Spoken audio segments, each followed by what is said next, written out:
Hello viewers, welcome to my channel. టిఫిన్స్‌కి side డిష్‌గా పెట్టుకుని ఒక రెసిపీని మీతో షేర్ చేసుకోవాలని వచ్చాను. అదేంటో చూసేయండి. దానికి కావాల్సిన ఇంగ్రీడియెంట్స్: అల్లం, వెల్లుల్లి, బెల్లం, ఎండుమిర్చి, ఉప్పు, చింతపండు, ధనియాలు, జీలకర్ర. దాని ప్రాసెస్ చూద్దాం. ముందుగా అల్లంని నానబెట్టుకొని మంచిగా పొట్టు తీసి ముక్కల కింద చేసుకోవాలి. చింతపండుని కూడా నానబెడితే గ్రైండింగ్‌కి ఈజీగా ఉంటుంది.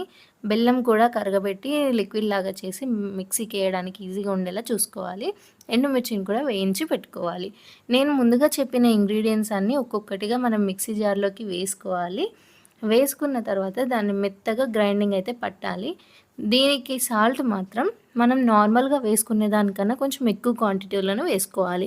ఎందుకంటే బెల్లం యొక్క స్వీట్నెస్కి ఇంకా చింతపండు యొక్క పులుపుకి సాల్ట్ అనేది కొంచెం ఎక్కువ క్వాంటిటీలో ఉంటేనే టేస్ట్ అనేది బాగుంటుంది.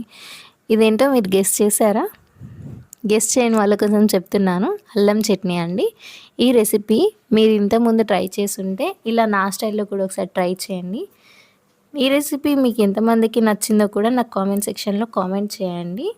చూడండి, నేనైతే ఇలా మెత్తగా గ్రైండింగ్ అయితే పట్టేసుకున్నాను.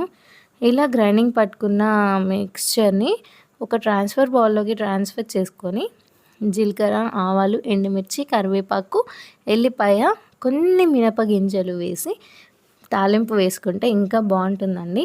ఈ రెసిపీ మీలో అందరికీ నచ్చిందని అయితే నేను అనుకుంటున్నాను. నచ్చినట్లయితే లైక్ చేయండి, షేర్ చేయండి, సబ్స్క్రైబ్ చేయండి. బాయ్.